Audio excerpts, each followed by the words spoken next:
Hi everyone, welcome back to 99 Percentile Hub. I hope you are doing fine. If you are new here, I am Rishi, a serial 99 percentiler in CAT and an MBA from IIM Bangalore. On this channel, I share strategies, insights, and live mock attempts, as what I would do in this video. All this to help you maximize your CAT preparation. Now, why are mocks and live attempts so important? Because mocks are the closest simulation of actual CAT exam. They test your stamina, accuracy, time management, strategy, and watching a live attempt helps you see the decision making process in real time. Like which question to pick, which ones to skip, which is very important by the way, and how do you manage the clock under pressure. This combination is what takes your preparation to the next level. So in this video, I'll be attempting a mock from my own test series. The portal you will see here is exactly the same as the one you will use when you write it yourself. So the experience is as real as it gets. But here's the most important part. Don't just watch this video passively, okay? I strongly recommend that you attempt this same mock yourself first, and only then come back here to watch the attempt. See, that way you can compare your approach with mine and really learn from the differences. I used to do that when I was preparing for CAT. Fortunately, I had few mentors who had created few videos where they had attempted their mocks live. Those were available on YouTube. And that really made the difference in my preparation personally. And that's exactly what I'm trying to give it back to everyone who is watching this video. And to make it simple, you don't have to buy the entire test series right away. If you just want to try this single mock, you can get it for just 249 rupees. The link to enroll for this single mock is in the description. Once you have seen the value in it, you can then explore the full test series, which gives you structured practice across multiple mocks. Right now, the entire test series is available at a 25% discount. Already around 500 some students have enrolled in the test series, and many have found it to be game changer in their prep. The link for that is also in the description. Also, don't forget, I have already uploaded 8 videos this year. This year 4 and last year's 4. All those are live attempt videos, as you can see on the channel here. And if you have any queries at all, my mobile number is available.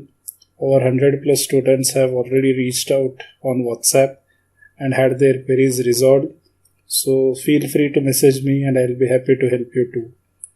Alright, let's dive into the mock attempt now. Before we start, I'll just give you briefly how am I going to attempt this mock.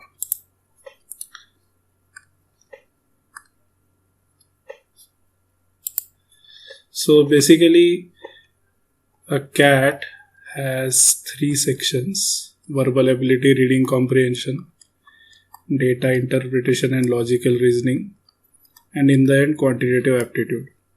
In VRC, here is my strategy. I am going to attempt all the VA non-parajumble questions in somewhere about 8 minutes.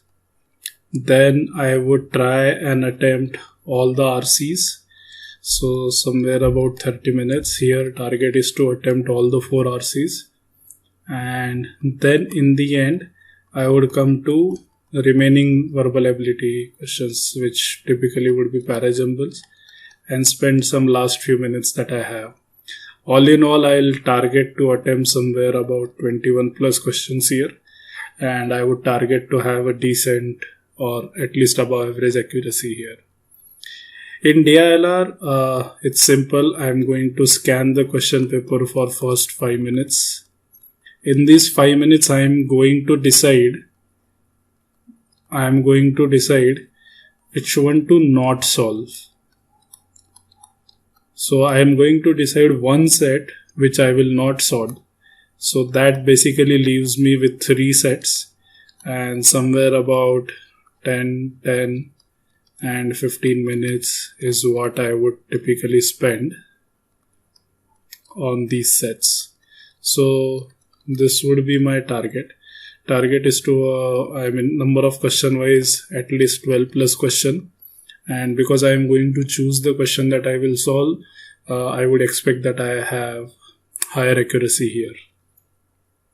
In QA, I typically solve it in rounds. My round 1 would be somewhere about 17 to 18 minutes.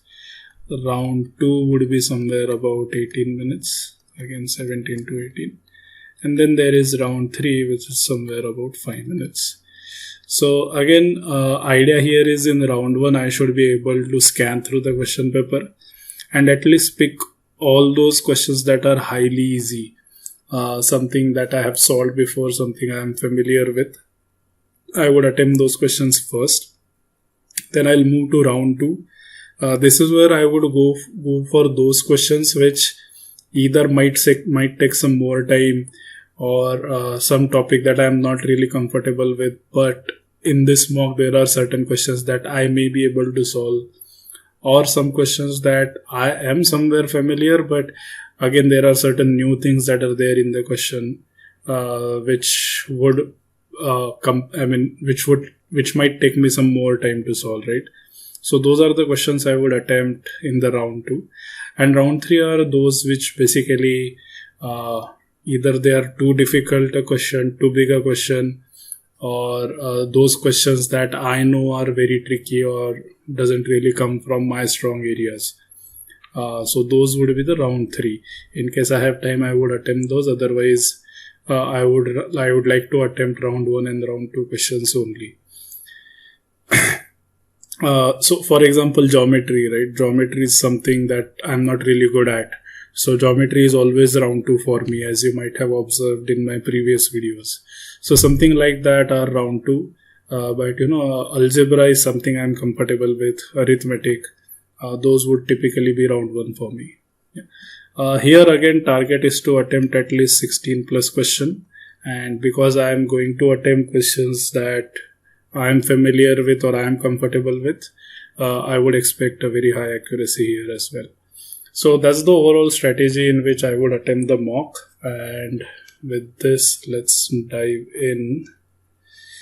So I'm going to attempt CAT mock 5. All the previous mocks, CAT 1, 2, 3 and 4 I have already attempted, and those videos are available. Right now let's get into the CAT mock 5. Okay, instructions are normal, nothing out of blue in this mock. Alright, let's get started. So this seems like a passage 1, this is passage 2 for question, okay, passage 3 for question again, and then this seems like passage 4. Alright. What characterizes indigenous philosophies? Because they are so culturally diverse, no beliefs can be said to be held by all indigenous peoples. However, there are some ideas that are particularly popular among indigenous societies. This makes a lot of sense when you consider the nature of those societies. Primarily, of course, to be indigenous means to be the first peoples of a colonized land. However, indigenous nations and communities often aren't the very first inhabitants of land. Many of the Native American nations of the Great Plains were not there first, but were pushed onto the plains by the conquerors in the east, and in doing so pushed other nations off the plains. Being indigenous then is about more than just being first. It is about a connection to the land.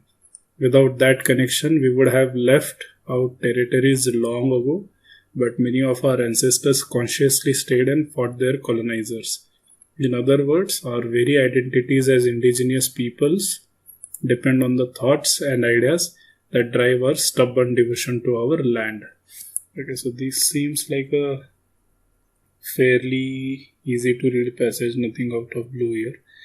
Let me look at the options. Option 1, indigenous philosophies are an amalgamation of the identities of all the peoples who have inhabited a land, and not just those who were first. Not all the people, it's basically those people who have better connection with the land. So A is imperfect, I would say. So I'll keep it aside for now. Let me go to B. The nature of an indigenous society whose identity is defined by the thoughts and the ideas which explain its unwavering attachments to its land helps understand the idea of indigenous philosophies, which are the most popularly held by just taking words from the passage and distorted it.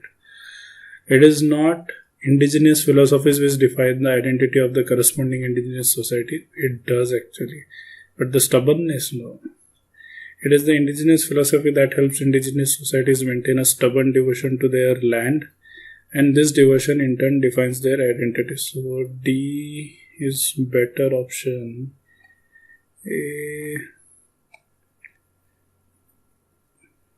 This is who have inhabited. That may not, even colonizers inhabited. Doesn't mean they are indigenous. So I'll go with D. Natural competition is widely expedient in its moment-to-moment interaction, but it is inherently conservative in the way it changes a species' characteristic behavior. By contrast, strategic competition is deliberate, carefully considered, and tightly seasoned. So we are talking about strategic competition versus natural competition. But the consequence may well be a radical change in relatively short period of time. Natural competition is evolutionary. Strategic competition is revolutionary. Natural competition works by a process of low risk incremental trial and error. Small changes are tried and tested. Those that are beneficial are gradually adopted and maintained. No need for foresight or commitment. What matters is adaptation to the way things are now. Natural competition can and does evolve exquisitely complex and effective forms eventually. Humans are such an end result, but unmanaged change takes thousands of generations. Often it cannot keep up with the fast changing environment and the adaptation of competitors. Okay. Natural competition entails slow but certain evolution, correct. While strategic competition entails rapid change. This is okay. That may or may not be beneficial in the long run. Natural competition gradually builds a stronger system, that's fine. Albeit at a slower rate, that's okay. Compared to strategic competition, which renovates the system but suits the need of the environment. Renovates the system.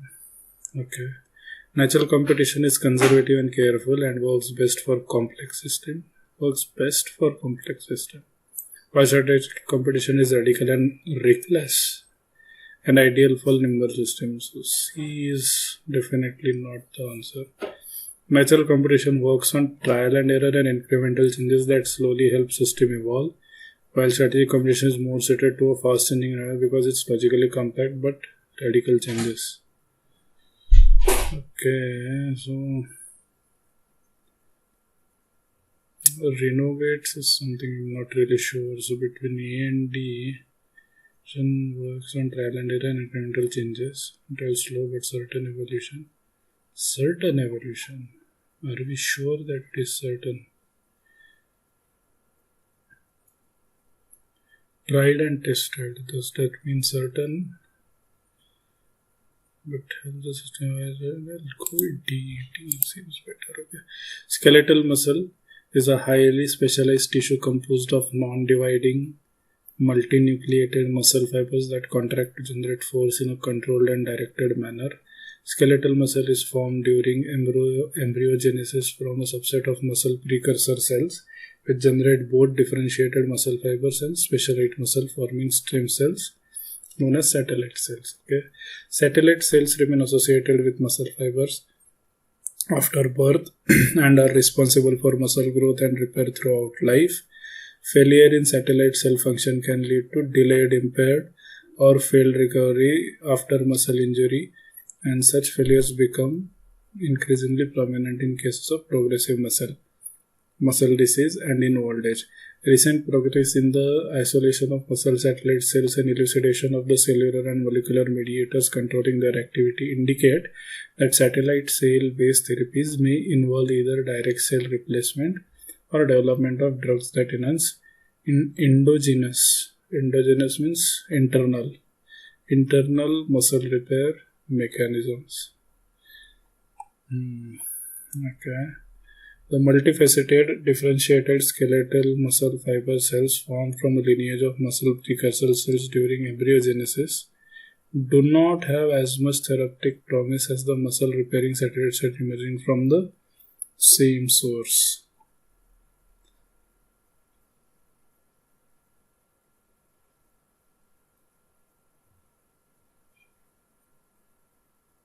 So this kind of criticizes the skeletal muscle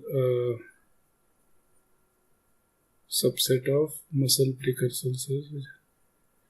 Differentiated fiber muscle fibers. This option is critical of that, whereas the passage is more talking about advantages of satellite cells. So A is a slight distortion.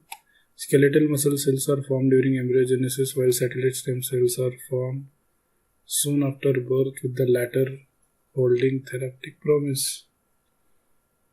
It's too general an option, but can't really say that it's wrong, but not too specific also. Satellite cells, the muscle forming stem cells known to play a role in muscle growth and repair, hold a lot of therapeutic promise for drug development targeting muscle repair. What about the other cells? This option completely ignores that. Satellite cells are derived from skeletal muscle formed after embryogenesis, and recent breakthroughs suggest promising paths forward to realizing their full therapeutic potential. May not be full, but some. So D is a little too extreme. B and C. B seems okay to me. C is kind of incomplete because it doesn't talk about other cells. Okay. I don't know. This is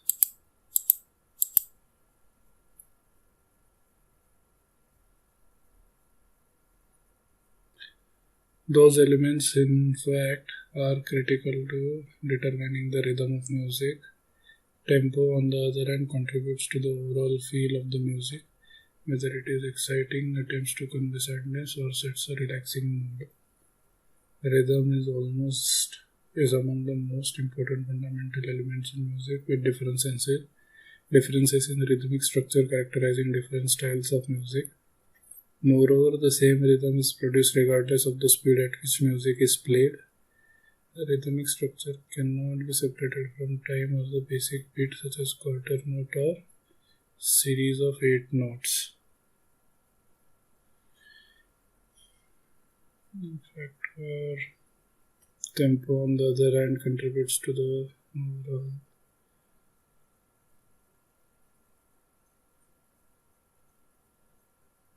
rhythm. Tempo, on the other hand, is also fine if the previous sentence talks about rhythm.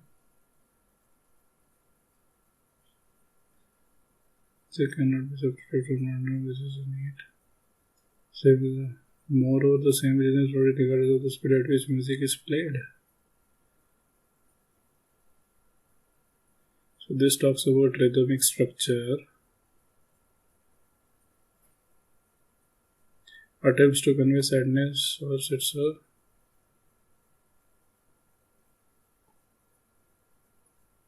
music. Which elements? I guess these elements. So 1, 2, 3 is fine. 4 and 5 rhythmic structure is mentioned here. This talks about how the rhythm is produced, which is 1958. Notation spelled.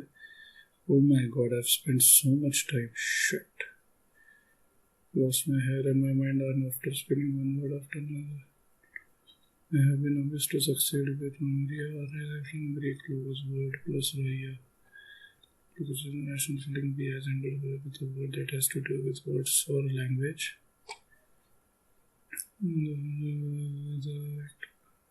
Right. English shooting it. What do you know? Named.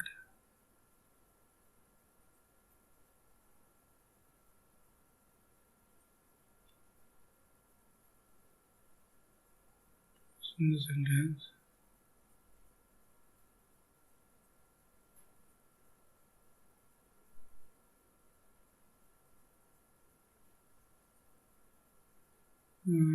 As Exeter is Longria. So it talks about in 58 what happened, in 97 what happened, and then this year what happened.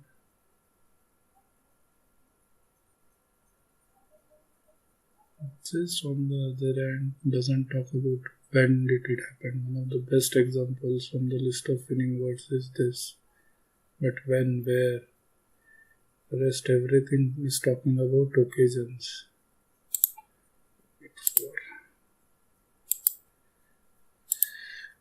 From the start, Putin appreciated the effectiveness of historical rhetoric for his national agenda, particularly if it played a popular nostalgia for the Soviet Union, the collapse of which was a humiliation for most Russians. This was a point emphasized by historian Orlando Figes. In a matter of few months, they lost everything: an empire, an ideology, an economic system that had given them security, superpower status, national pride, and an identity forged from Soviet history. Polls in the year that Putin came to power showed that 3/4 of his people regretted the breakup of the USSR and wanted Russia to win back lost territories such as Crimea and eastern Ukraine. As Figes argues, they were resentful about being told they should be ashamed of their history. They had been raised on the Soviet myths, the Great Liberation of the October Revolution, the first 5-year plan, the collectivization of agriculture, the defeat of the blah blah blah. Putin promptly created his own version of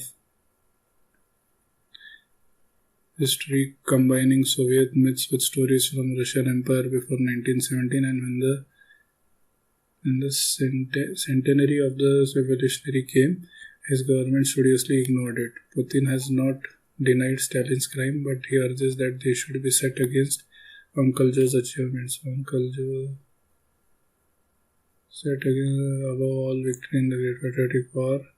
It makes for an odd balancing act. The museum opens in Moscow, but most labor camps have been commemorated and are gradually being destroyed or removed.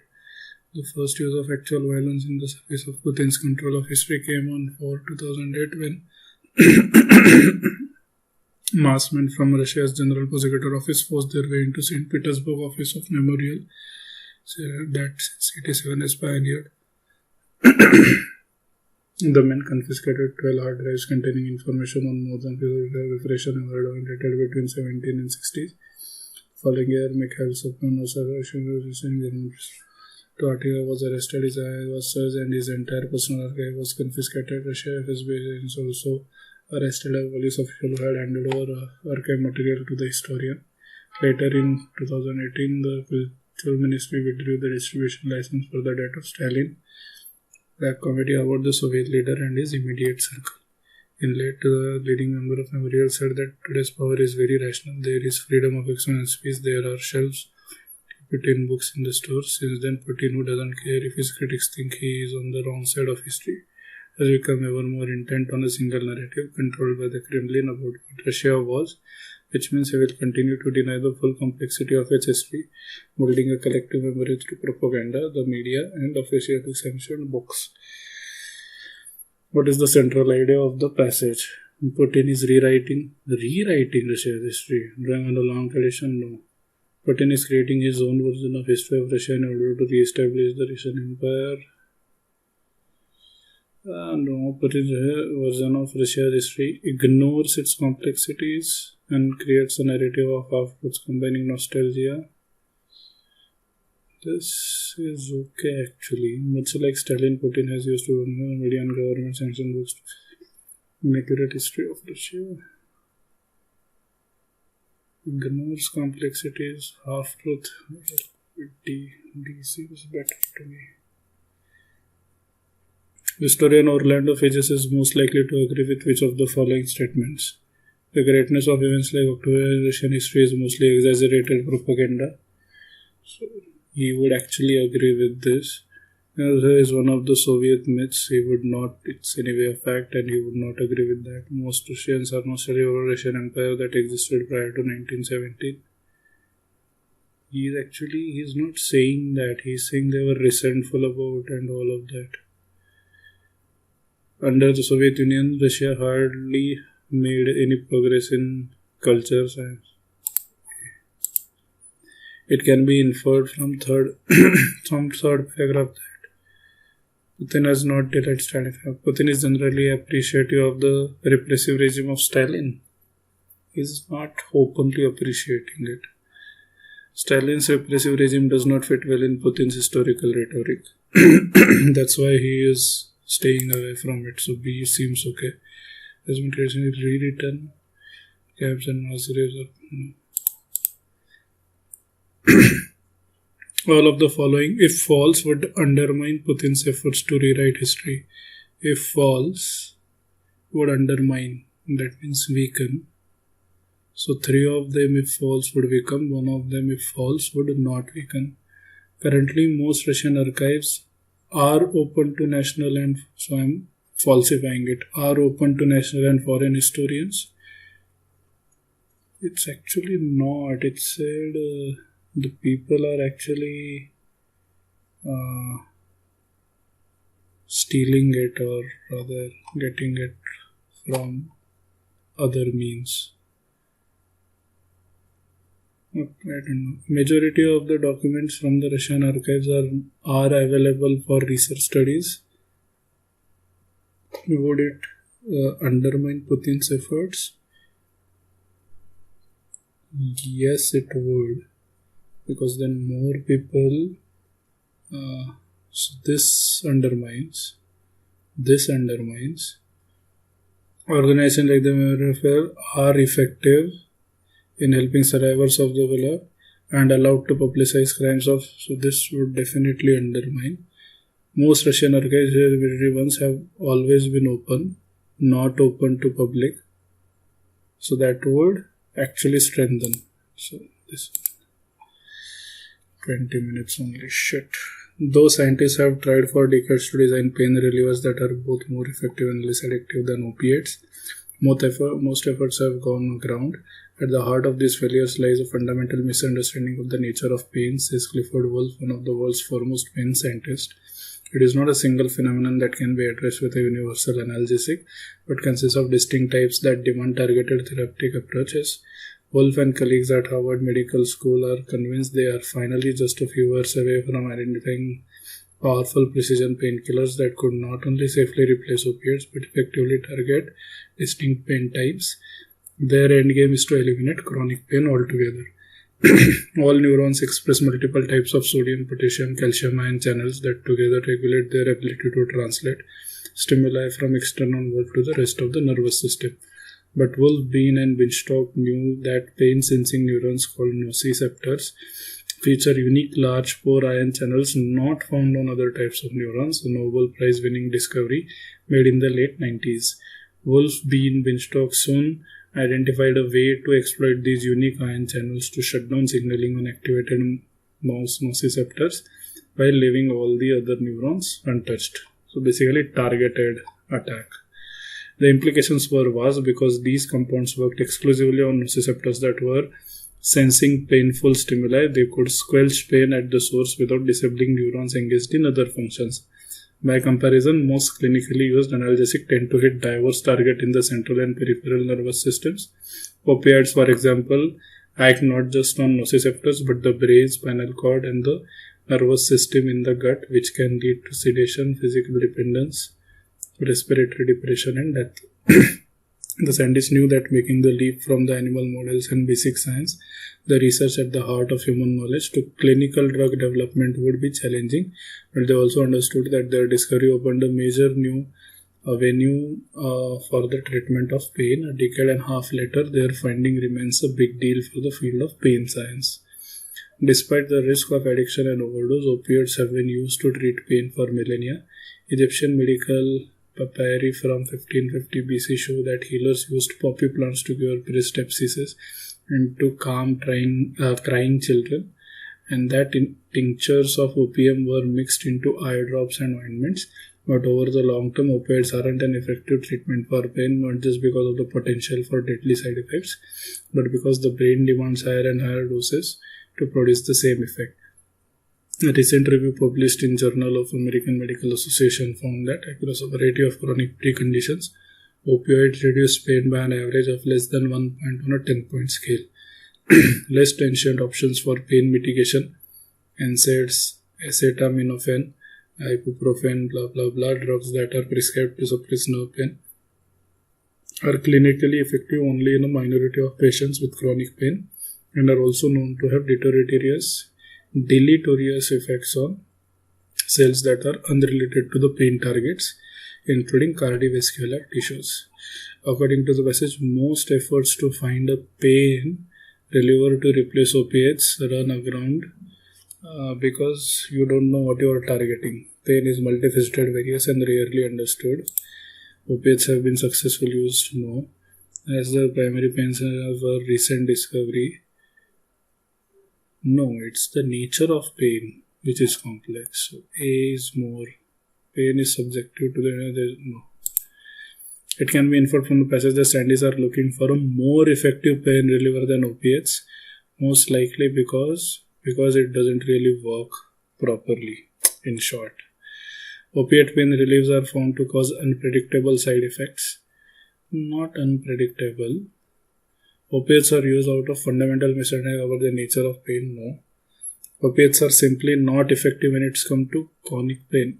It is effective, it's just your brain demands it more and more. While being marginally useful in a pain carries serious risk. Yeah. Which of the following best way they discover bull stroke? So they found the exact cells to attack. And that's why they got the Nobel Prize. They discovered no, they didn't discover analgesic. They discovered that were the primary pain sensing neurons. Yes, they discovered the possible selectively work. Oh. I guess they discovered that there is a possibility of targeting only them. Nociceptors could have been discovered earlier, I guess. Yeah, they discovered compounds. All of the following statements can be inferred from the passage. So 3 can be inferred, 1 cannot be. Discovery was a critical significance in pain science. Discovery of nociceptors. The goal is to eliminate the need of opiates for pain relief. Yes. Compounds that were nociceptor was accidental. Can I infer this? That it was an accidental. Any other that are used this C, B and D I can infer. This was a critical. Yeah. Let's see. One of the enduring enigmas of contemporary economics is the fact that it ignores the nature of modern consumption. It has significant literature to determine the fraction of income and wealth consumed, but most of the issues that are addressed in both the disciplinary and interdisciplinary literatures on consumption are absent in economics. These include questions such as what motivates people to consume, the cultural meanings of consumption, how structures of inequality intersect with consumption, how people decide what products to consume, the role of advertising and marketing, impulse purchasing, compulsive purchasing, and so forth. While in the early part of the 20th century, economics did spend considerable effort trying to understand household needs and consumption expenditure trends by income class, the economic theories that dominated after the Second World War did not accommodate either the applied needs-based work or the questions about motivation and meaning which currently dominate the literature. Why this happened is a fascinating question. There were a number of factors. Firstly, economics became convinced that focusing on income was a parsimonious way to study well-being, neglecting specific uses to which income was put. This agreed with the classical liberal bias against questioning people's choices. Liberal theory in both political science and economics became almost adamant about ignoring the content of consumer choices, defining its project as the expansion of income and the range of choice. This provided an appealing democratic veneer to the theory, but left these perspectives unable to critically analyze consumption, even when choice was obviously not welfare enhancing. Secondly, there was the vexing problem of interpersonal influence on consumer preferences. In the standard model, Agents' preferences are independent of the likes and dislikes of others. That is, preferences are formed and remain asocial. This assumption obviates unwelcome welfare conclusions, such as the case where only relative consumption matters and therefore increases in consumption have no positive impact on welfare if they are general across population. Economists remain deeply wedded to the idea that higher consumption yields higher well-being, and formulations which produce different welfare conclusions have had great difficulty gaining influence within the field. Finally, economics has retained the 19th century bias in which narrowly understood notions of usefulness are the standard of value. Economists tend to focus on how goods and services meet practical needs, in contrast to the cultural qualities of goods, their social, symbolic, and cultural meanings. For example, a car provides the practical value of transport, but is a heavily laden symbolic consumption item. Economists tend to the functional parity because symbolism necessarily entails that preferences are social, but also because the symbolic aspects of consumptions are coded as belonging to a world where economists have not been too comfortable. The men who dominated economics in the post-World War II era were far more comfortable with a no-nonsense attitude which emphasized the practical functions of products, a controlled and calculated approach to spending and saving, and a critical attitude toward what were considered frivolous consumption motives such as fashion, status seeking, and pure aesthetics. The whole passage is basically the classic assumption in economics: people are rational, and the whole passage is saying no, it's not the case. People could be irrational, and there could be cultural, social aspect behind everything that they choose or everything that they consume. Alright, which of the following best highlights the predilection of economics in terms of spending? They valued economical spending over culture. No, they actually were of the opinion no nonsense. There is that no nonsense attitude. They attributed the cultural value of a commodity to the asocial nature of making a choice. Okay. They had a critical attitude towards exorbitant spending of income. No, they did not have towards spending of income. They had it towards irrational spending of income. They valued calculated spending more than impulse purchasing. I'll go with D. They are more inclined towards rational behavior than irrational. The author doesn't rue the absence of the discussion on which of the following issues about consumption in economics. What drives people to... The author doesn't rue the absence. So basically, what doesn't rue the absence of the discussion? I don't even know what rue means. The 19th century bias of economists mentioned in the penultimate para of the passage is that where is the penultimate standard of value? Narrowly understood notions of usefulness or the standard of value tend to focus on how meet practical needs. Okay, so focus more on the rational and practical part of it. Okay. Economists overvalued the practicality of various goods and services. Not overvalued, that's all they had to value. Economists underestimated the internal social and valuation of product. They focused more on symbolism. No. Less on symbolism, but some symbolism was there, which they conveniently stayed away from. We are too myopic. That's highly critical. The vexing problem of interpersonal influence. Same passage, no? The vexing problem of interpersonal influences on consumer preference undermines the conclusion that. So I have to basically weaken the conclusion. So which one would weaken? So 3 would either strengthen or not weaken. 1 would weaken. Consumer preferences are formed and remain social. No, they can be asocial sometimes. Relative consumption is more crucial than absolute consumption across the population. Higher consumption yields higher well-being. So this definitely the author would not agree with. But higher consumption doesn't mean there's higher well-being.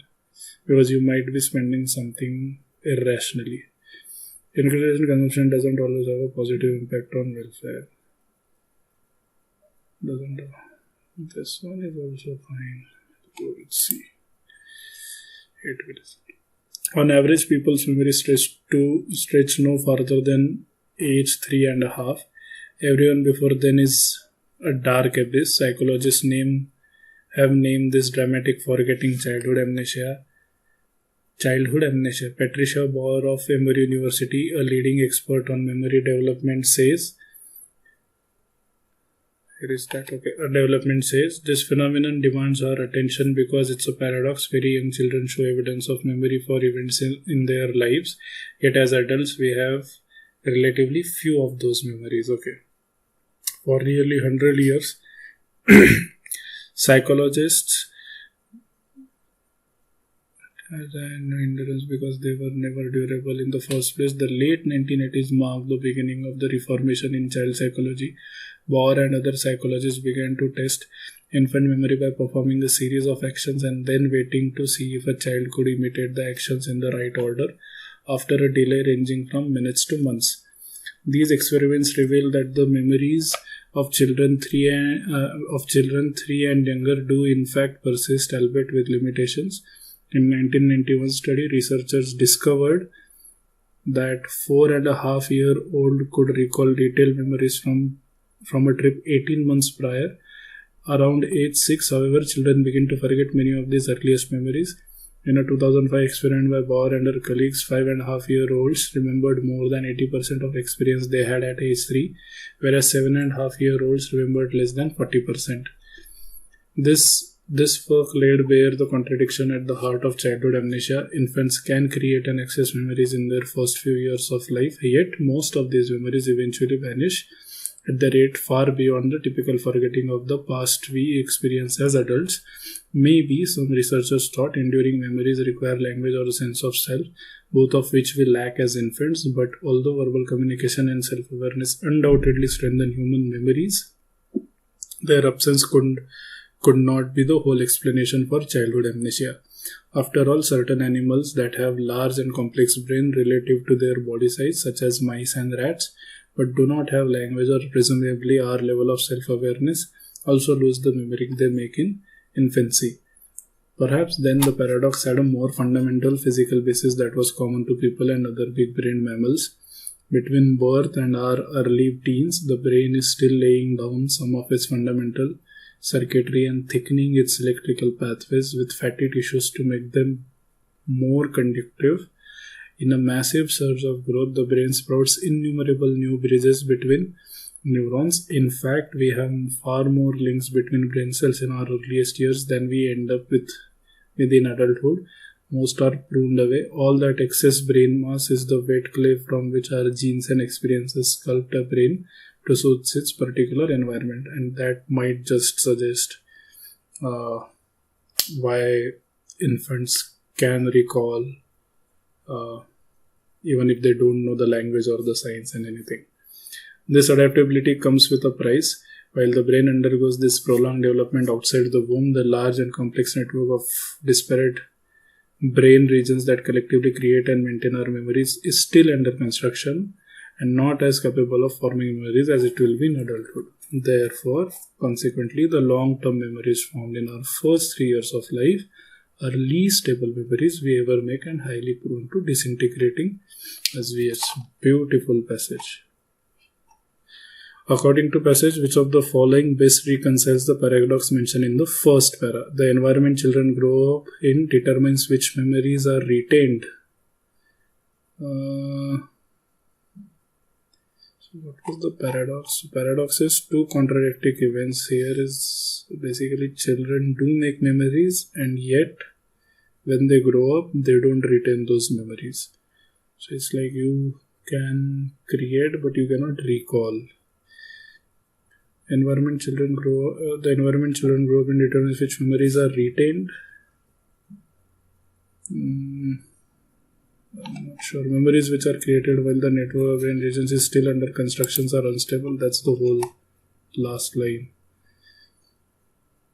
The brain adapts to the growing requirements of sacrificing. They do not endure because no. The example of mice and rats is mentioned in the antepenultimate para of the passage to demonstrate that. Basically, to say that losing memory has nothing to do with the language or the absence of it, since mice and rats do not have language. Okay. So, verbal communication and self-awareness greatly strengthen human memories. Basically, because author has given example where stability of memories and verbal communication can be two different things. Animals lose memories they create in infancy for lack of language and self-awareness, and this is faulty causation. Enduring memories require language or a sense of self which is missing in infants. This is opposite of what author is trying to say. Language and sense of self do not compensate to the endurance of memories. Bauer and other psychologists wanted to check whether a child could imitate the actions in the right order after a delay, as mentioned in the second para. So this is basically to prove that child do create memories, and only when they create memories they would be able to imitate. How long memories created in infancy would last? How long is not the problem. I mean, that was not what they were trying to test. Whether memories of infancy were detailed enough. So the amount of detail they endure is not really the objective.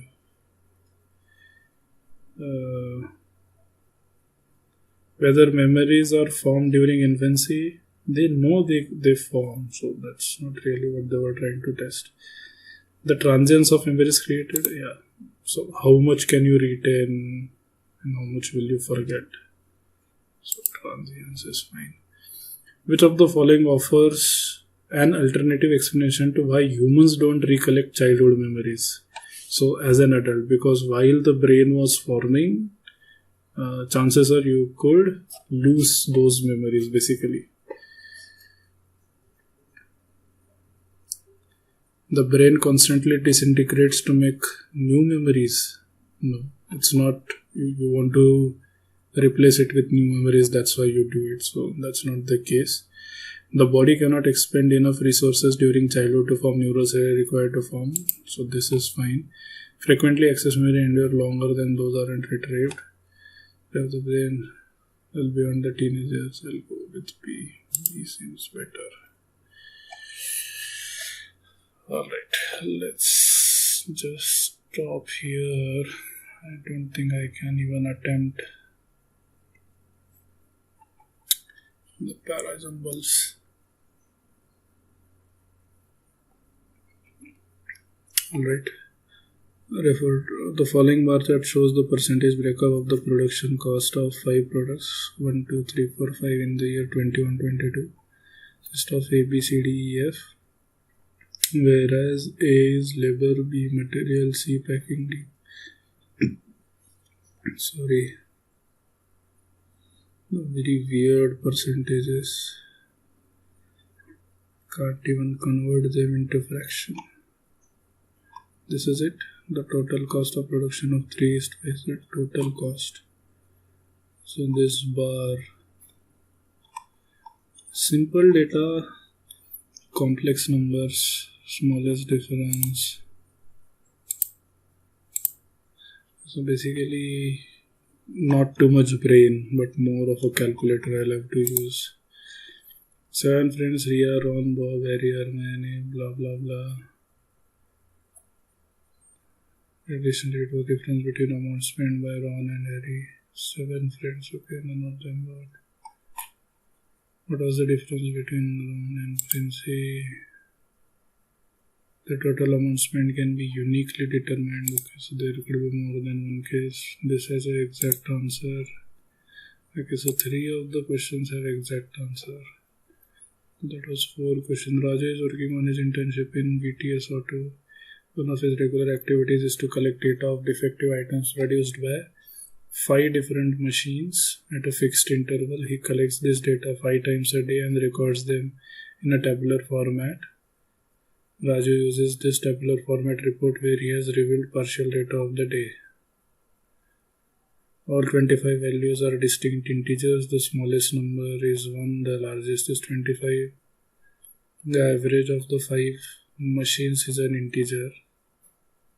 So basically this average is everything is integer. This is also true for an average value of the number of defects over the 5 readings. So even row wise, these are 5 distinct integers. The row wise averages are 5 consecutive integers.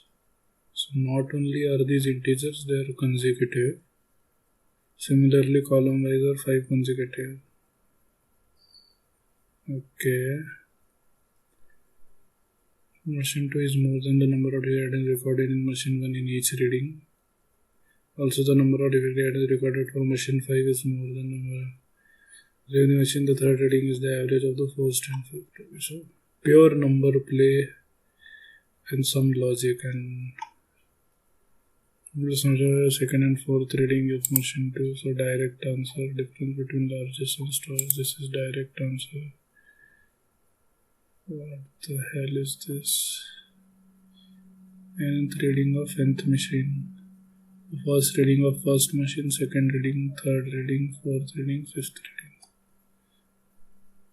Why our answer here? Or.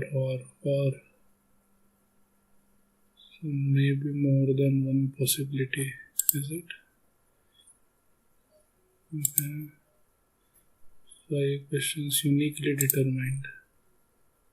Either 10 or 20. So I guess there could be another possibility of this. 6 questions there. Location science teacher conducted an exam which was attempted by exactly 8 students, A through H. The score of any student is an integer from 0 to 100. After the evaluation, Lokesh gives the following score to the student and rank them from descending order.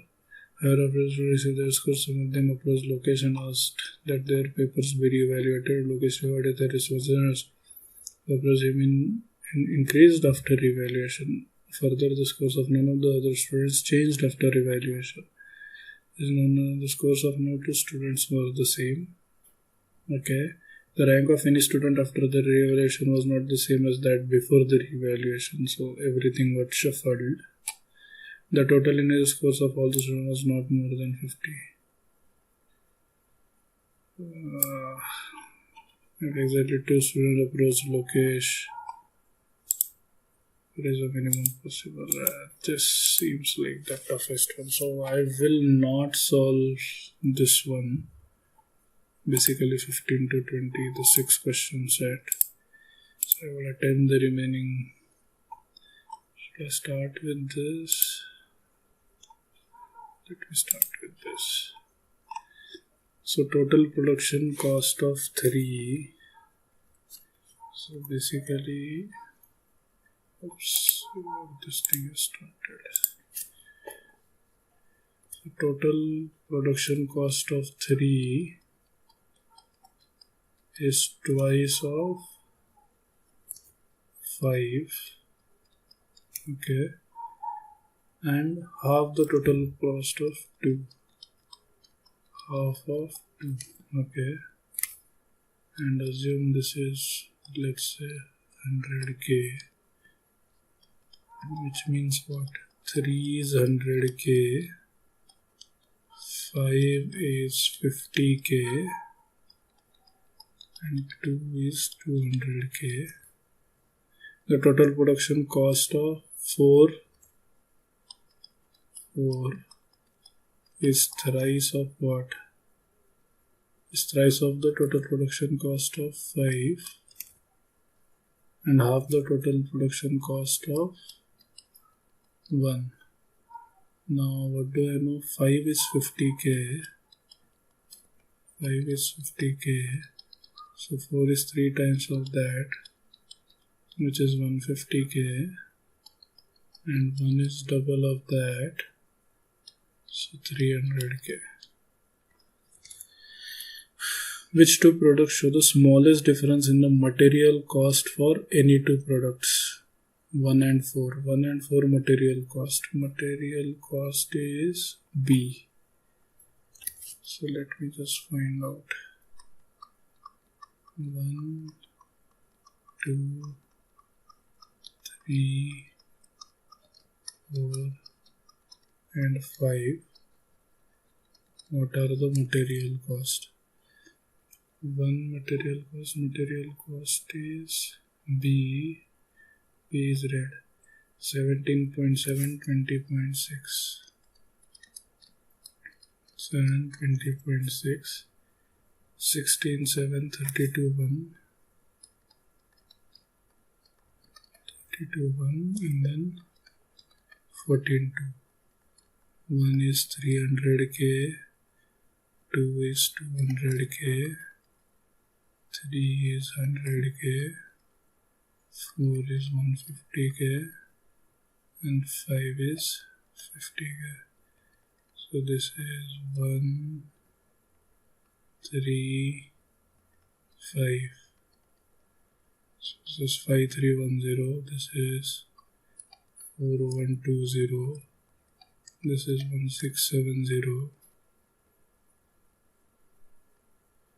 15 into the 30 plus 131, 3, 45, 48, and then this is 142 into 5, this is 710. 1 and 4. 1 and 4 difference is 15310, 4815. That's somewhere about 500. 2 and 4. 2 and 4 is somewhere about 4815 and 4120. That's about 600. We want smallest. So B is not the answer. 3 and 5. 3 and 5 is 16, 70 and 710. That's about 907. That is not the answer. And then last one is 1 and 3. And that's too much. Okay. The manufacturing cost of a product includes the labor cost, the material cost, and the power cost. That's the manufacturing cost, okay? What is the approximate ratio of the manufacturing cost of the products having the highest overhead cost to that of the product having the lowest overhead cost? Highest overhead cost is E. E highest किसका है 29.3 and 1 is 300. So this has to be the highest. Lowest is 8.8 here. That too of 50. So that has to be the lowest. So I just need to find manufacturing cost of 1, manufacturing cost of 5. Now manufacturing cost of 1. What does it include? Labor, material and power. Labor, material and power. A, B and D. Blue, red and green. 13, 17, 21. 13, 17 is 30. 30 plus 21 is 51. 7, 7, 14 plus 2, 16, 51. 52.6. So this is 52.6 of 300. And then I need another one which I had found out is product 5. Blue, red and green. 24, 14 is 38. 38 plus 17 is 55. 2 plus 2, 4, 56.1%. And that is product 5. Product 5 is 50. And what do I need? I need what is the approximate ratio of manufacturing cost? Okay, ratio चाहिए. So 6 3s are 18, 1, 7, 15780.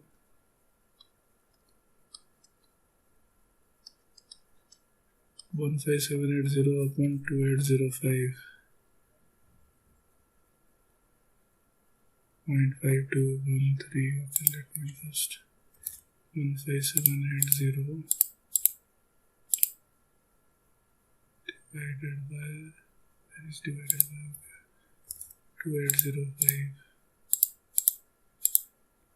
5.62:1. 5.62:1. Okay. I've already spent 3 more minutes for this.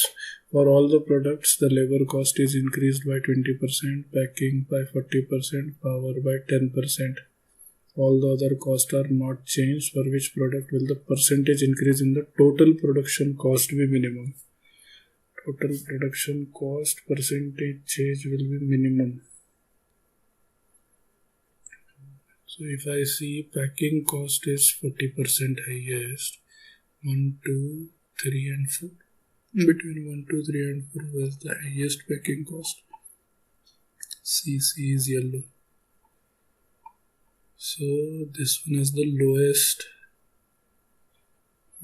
Percentage increase be minimum. So 9.8% lowest packing cost and very high percentage increase. So that will have minimum impact.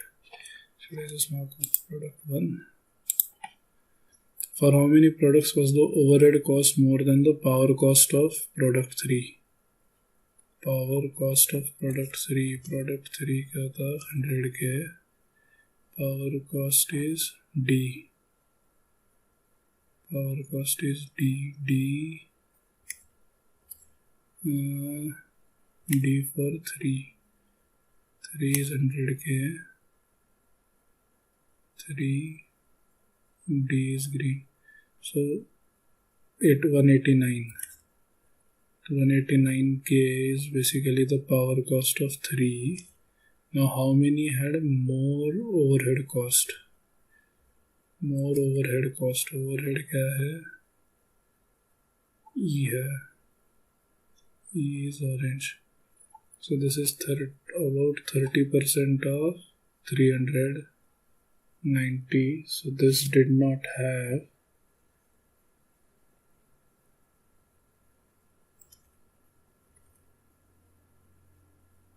$300K overhead cost more than the power cost. Power cost D green 189 चाहिए मेरे को. So this is fine. और 18.9 100K is there. Now overhead cost, which is E is orange, 29.3 or 1. So this is definitely more. Then 2 is 11.4% of 2. 11.4 would be 22% of 100. So that is definitely more. Overhead cost more than the overhead cost. Again green 4 is 150. 150 ka 10% is. So this is less actually. This is less than 18.9.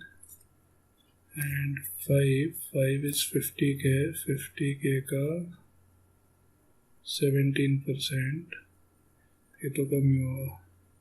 So basically 2 products only. 1, 2. Do I include 3 also? Do I have to include 3? But 3 is anyway getting complex. 2 I will. Alright, how much time? Okay, exact time is remaining. 7 friends: Ria, Ron, Bob, Harry.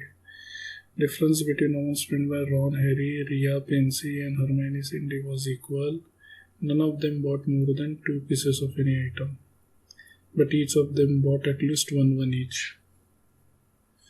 Only Hermione bought the maximum number of items. Ria bought 2 chairs, but 2 pieces. Ron did not buy. Each is distinct. Bob spent ₹9 in total. If I solve this,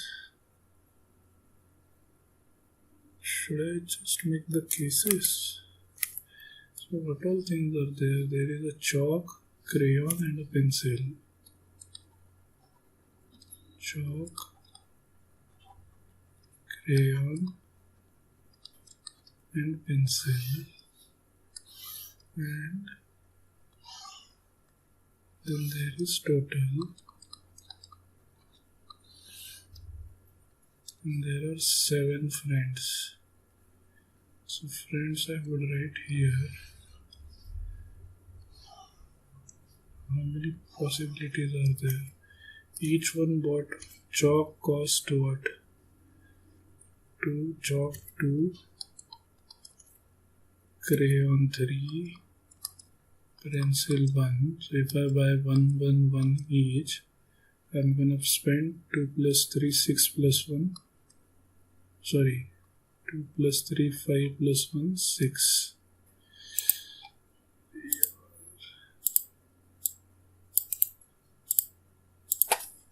6. Now let me incrementally increase. This becomes 2, so 5 plus 2, 7. Then I can have this 2 and 1 each. 4 plus 3, 7 plus 1, 8. Then I can have 1, 2, 1. So 2 plus 1, 3, 3 2s are 6, so that becomes 9. Now this remains 2, this remains 2, and this goes up by, this remains 1. So 4 plus 2, 6, plus 3, this is also 9. Then this remains 1, and these two become 2, 2. In that case, 3 2s are 6, 6 plus 2, 6 plus 2 is 8, plus 2 is 10. Then what will I do? 2 1 2, 1 2 2. Now I'll go 2 2 1. In which case 10 plus 1 11. And then 2 2 2. Which is double of 6 12. So can I say these are the possibilities? Now Bob spent 9. So either this is Bob or this is Bob. Okay. Now Hermione spent what maximum number of items, while only Harry bought the minimum number of items. That means this has to be Hermione, and the items, while only Harry bought the minimum number of items. So this becomes Harry.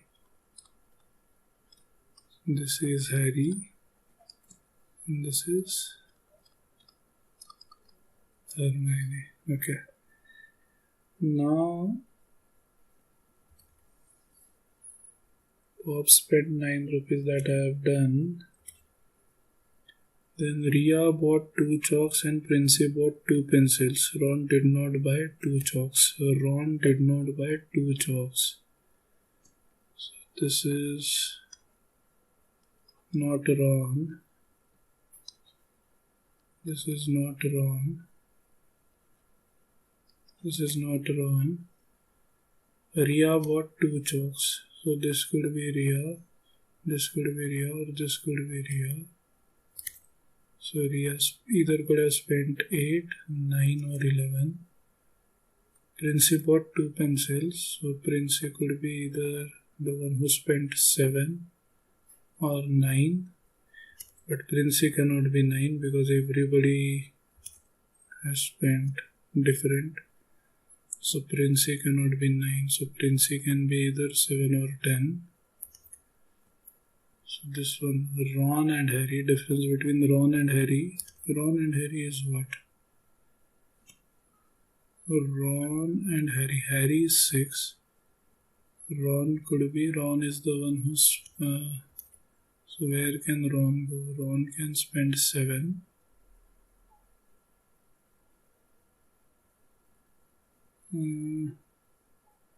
Or Ron is not here, not here, not here. So Ron can spend 10. Ron can spend 7, Ron can spend 10. Assume if Ron spends 1, then Ron, suppose spends 7, which means the difference is 1. In which case Hermione and Cindy are equal. So this becomes Cindy. And then who else? Ria and Princey. Ria and Princey. Princey, something was given. No? Princey bought 2 pencils. So Princey will then come here. In which case Princey spent 10. But if Princey spent 10, that means Ria has to spend 9. And 9 is only Bob. So this one doesn't work, which means Ron is not 7. So Ron becomes 10. In which case Ron and Harry has a difference of 6 and 10, 4. So Hermione and Cindy will have a difference of 4. And then who else? Ria and Princey. So 7 and 11.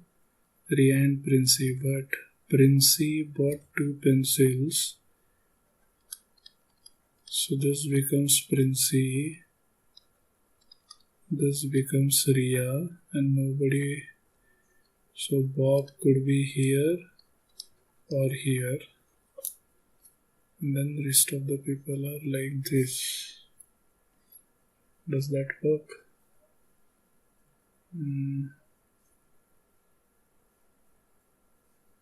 I don't know.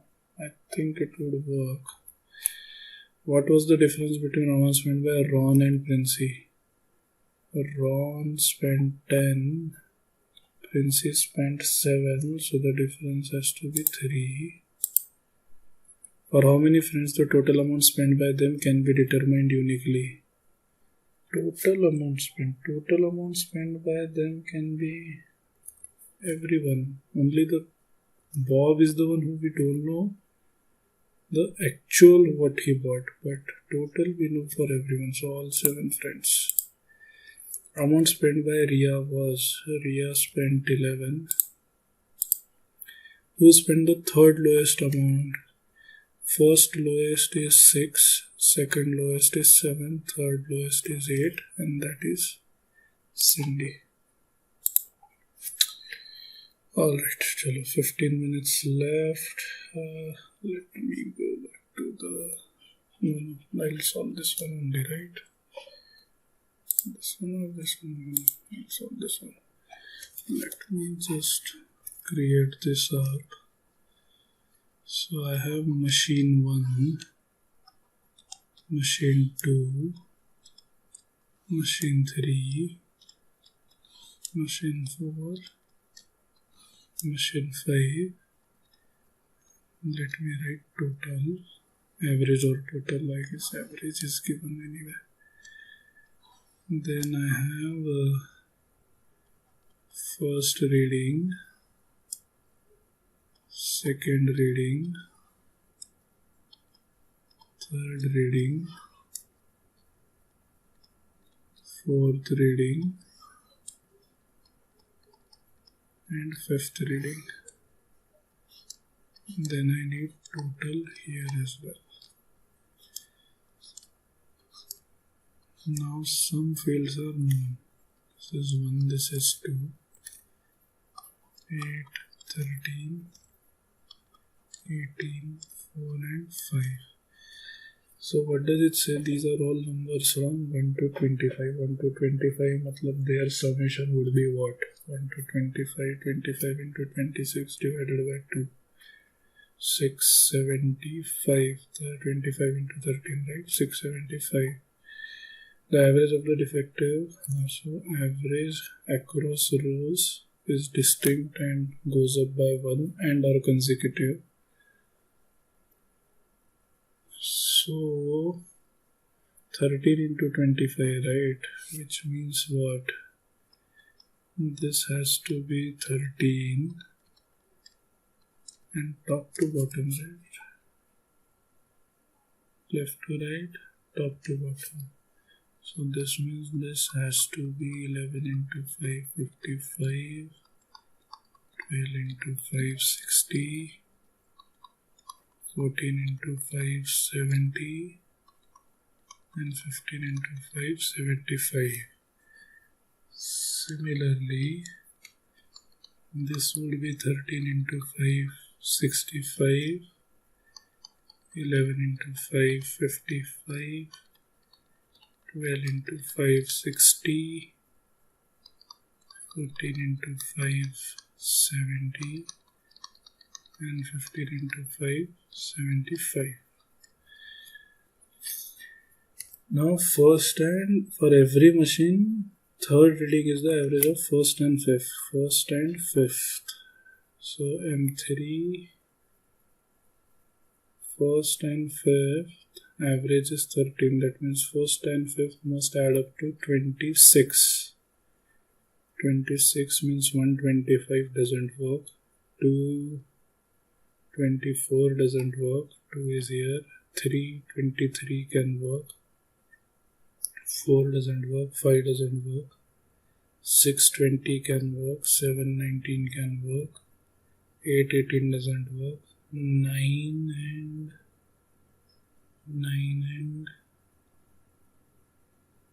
17 can work. 10 and 16 can work. Many possibilities here. Defective recorded for machine 2 is more than, number of 2 is always more than 1.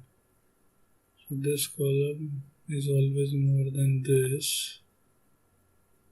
And on an average it has to be more than, so 55 to 60. That means if here it is A, here it is A plus 1, it is B, B plus 1, C, C plus 1, D, D plus 1. Similarly, items of machine 5 is more than machine 4. Machine 5 is more than machine 4.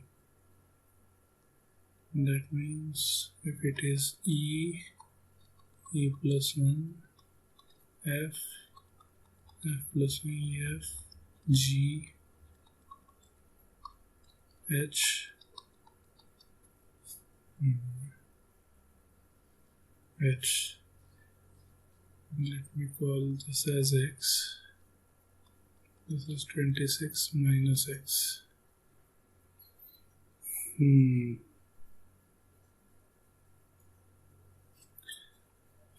Let me focus on this machine 3. And let me focus here only. This is the one that has highest number of numbers available. So look at it this way. If X is 3,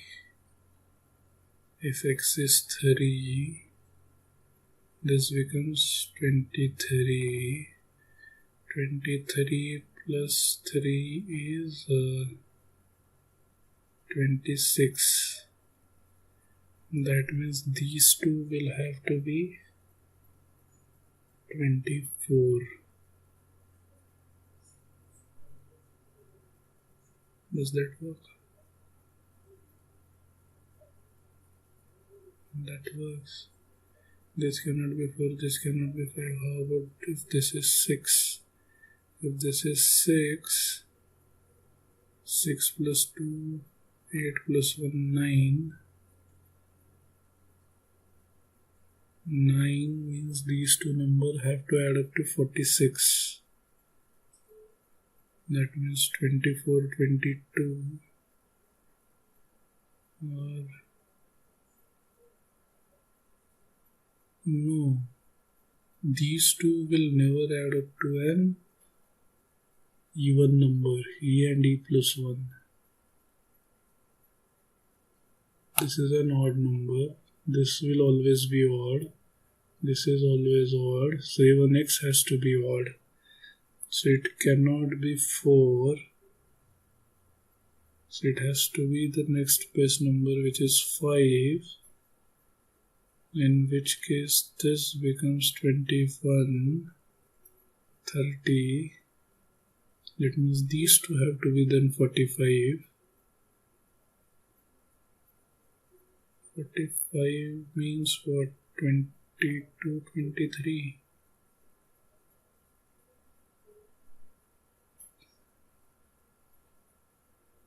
The same logic applies here as well, by the way.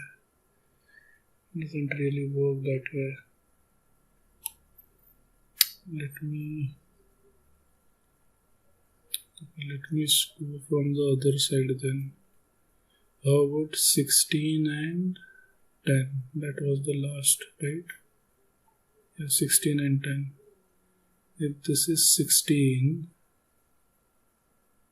20, 25, so these two will have to be 50, so that doesn't work. So this cannot be 16. So basically, let me write down x, 26 minus x, 16 and 10. This doesn't work. 7 minutes left. How about 17 and 9? 17 basically would make 17 plus 9. 17 plus 9 would be what? 17 plus 9 would be, yeah, 20. 17 plus 9 is 26. In which case these have to be 49, and 49 can only be 24 and 25.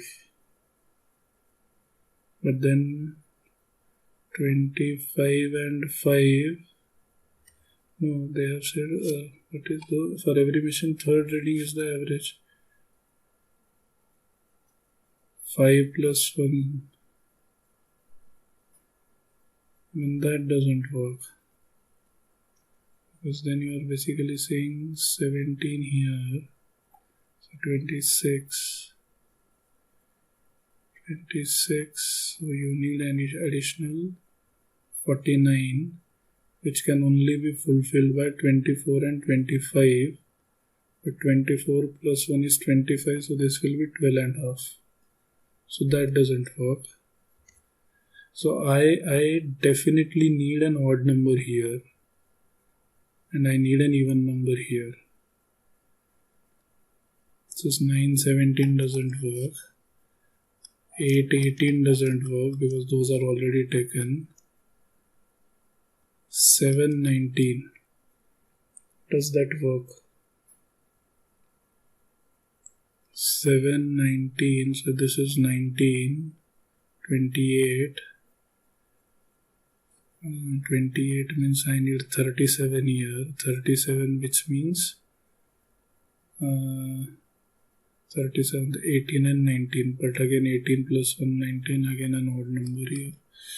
7, 19 doesn't work.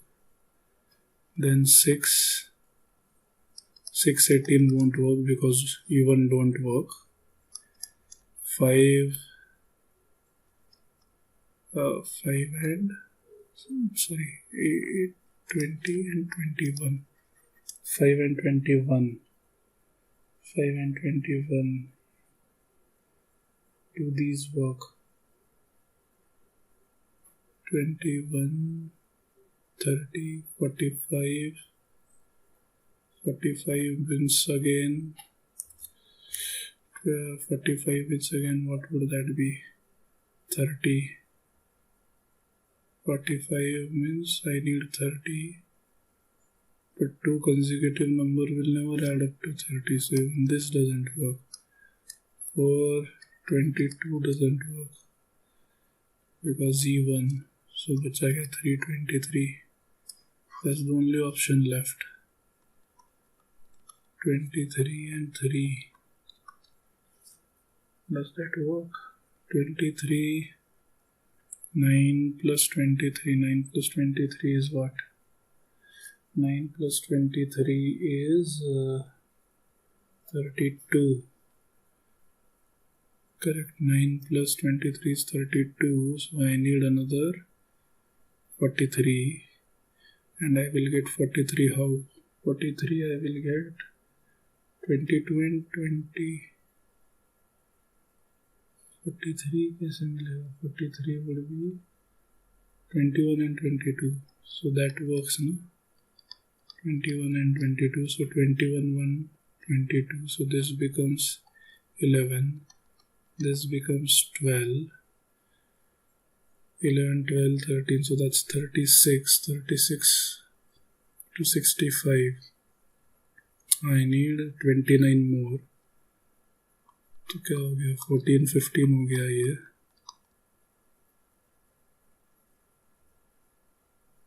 So should I just write the sequence 11, 12, 13, 14, 15?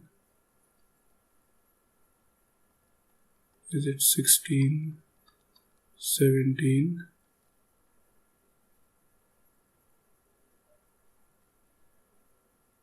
18? This cannot be 19, 20. So this is 17, 51. I need another 19. So this has to be 9 and 10. 9 and 10.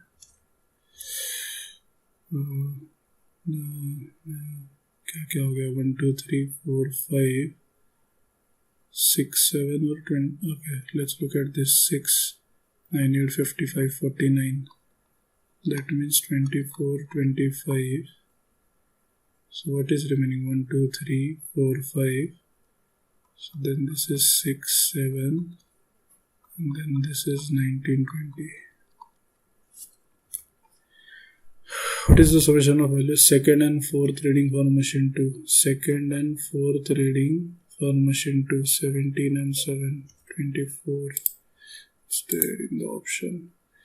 What is the highest difference between the largest and smallest reading for any specific machine?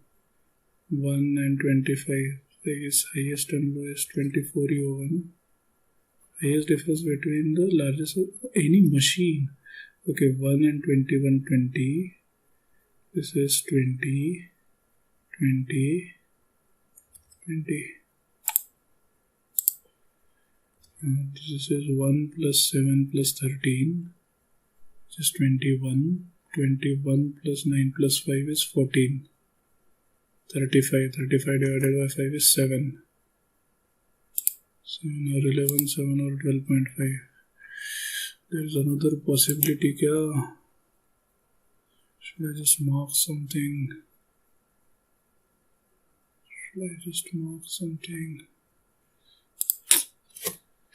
What is the difference between first reading of machine 4 and fifth reading of machine 2? First reading of machine 4, 24. Fifth reading of machine 2, 22. Difference is 2. How many readings for machine 1 can be uniquely determined? 1, 2, या 3 तो पक्का ही था. So 3 can be uniquely determined, is it? All 5. I guess I got all 5. What is the fourth reading of machine 5? Machine 5, fourth reading is 10. 20 mark. Oh my god.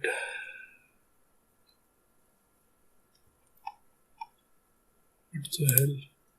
Here is the first question. 3 friends ABC simultaneously start running from the same point in the same direction on a circular track of length 5 km. The speeds of ABC 5 and n plus 1 to n plus 3, 3n plus 5, 20 and 14, 50 were natural numbers. Then what's the value of? How many 3-digit numbers are there for which the sum of their digits is more than 3? But running it's 9, 6. A reaches 5 immediately, turns back and starts running towards X. As A crosses B at the same instant, C starts running from X towards Y. Birbal takes 20% more time to complete the job than Akbar. They finish the job in the following manner. Akbar and Birbal work on alternate days for the first 6 days. So both worked for 3 days. Then Akbar alone works for 2 days. So Akbar worked for 5 days. And finally Birbal works alone for 3 days. So Akbar worked for 5 days. Birbal worked for 6 days. What percentage of the job was finished by Akbar? Birbal takes 20% more time. And 6 is 20% more than 5. So they both worked equally, right?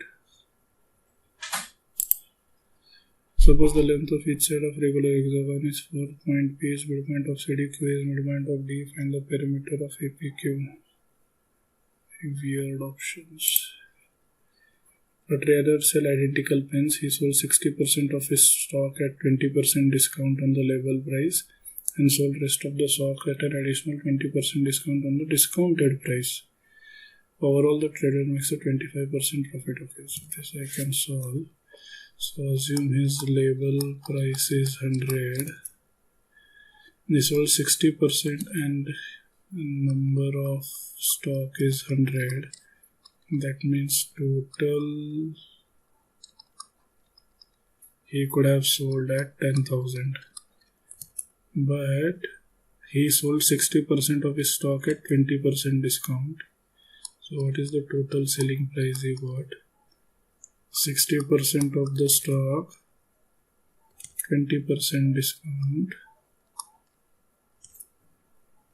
and sold the rest of the stock, which is 40, at additional 20%. So total is going to be 20%. So 80% of 80, 64. And by doing this, he got 25% profit. So this is 4,800. And 40 into 64. 40 into 64 will be, I guess, 2560 plus 4800. This is his total selling price. Now what is total cost price? He made overall 25% profit. So 1 divided by 1.25, 5888. What was his profit percentage? Nearest to. So 10,000 divided by 5888 minus 1.69, 69%. 70. The 5-digit number is formed by only digits 1, 2, 3 such that all 3 digits are present in the number. So no digit appears more than twice. And 2 and 3 never appears adjacent to each other. The number of such 5-digit number. Hari started the work and Pavan joined him after 6 days. The work was completed on the end of 18th day from the day Hari started working. If both of them started together, the work would have been completed in 15 days. Working alone, the time Pavan would have taken in days to complete the work is. So basically, Hari started and Pavan joined him after 6 days. So 6 days of Hari's effort alone, and the work was completed on the end of 18th day. So for 12 days, Hari and Pavan worked, and that is equal to, if both of them started together, they would have completed it in. So 18H, 15H, 3H, 15P and 12P, 3P. So H and P are equal. Working alone, the Pavan would have taken in days to complete the work is 30. 30, right? ये क्या कर रहे हैं? 15 into 2, yeah, okay, 30. 2 varieties of poppy seeds are mixed. The mixture costs 20 per kg more when the first variety is mixed with the second variety in the ratio 9:11. In lieu of the ratio 13:7. What is the difference in the price of the 2 varieties of poppy? 3 friends ABC invest money in the ratio 3:4:5 in 3 different banks that offer annual rates of interest in the ratio 5:6:8. The ratio of the difference between annual interest earned by A and C to that of B and C is, so suppose A invested 300 at 5%. So A got 300 at 5%, so he earned 15 rupees. B invested 400 at 6%, so B got 24. C invested 500 at 8%, so his interest would have been 40. The ratio of difference between the interest earned by AC to that of BC. AC difference is 25, BC difference is 16, 25 is to 16. Who is to who? AC to BC, 25 is to 16. Okay.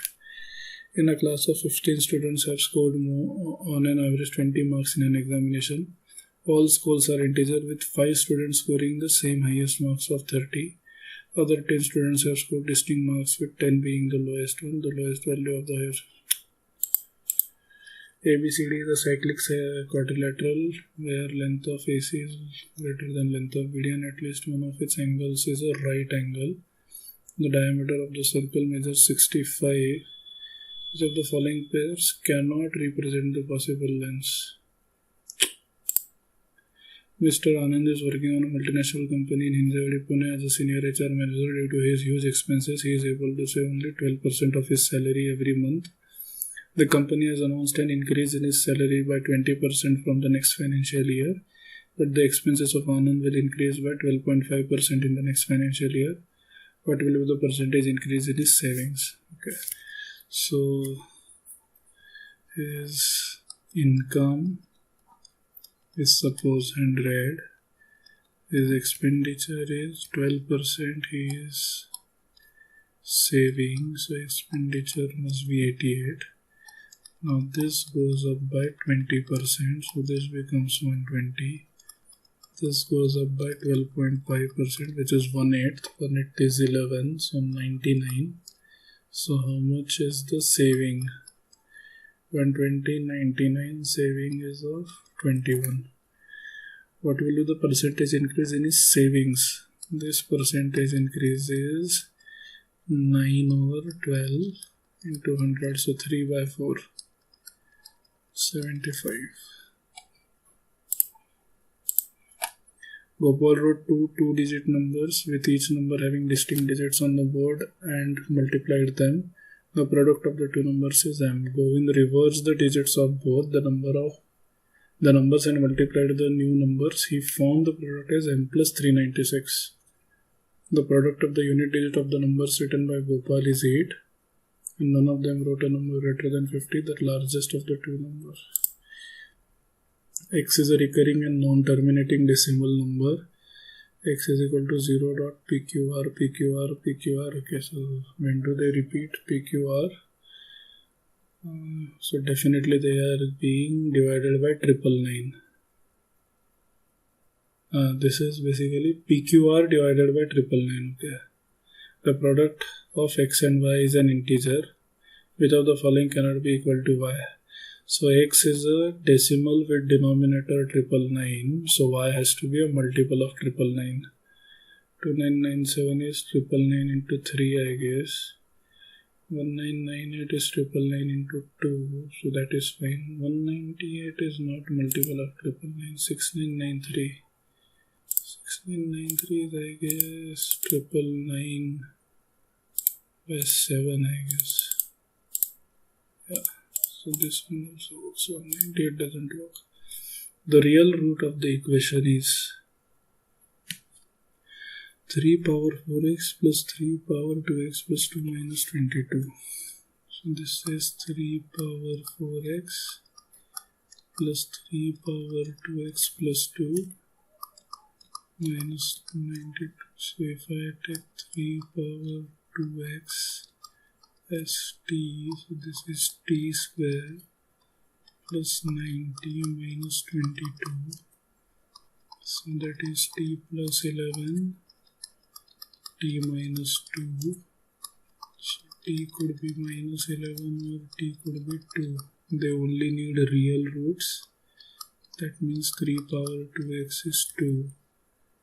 Answer is in logs. That means 2x log 3 is log 2. So what is x? X is log 2 to the base 3 divided by 2.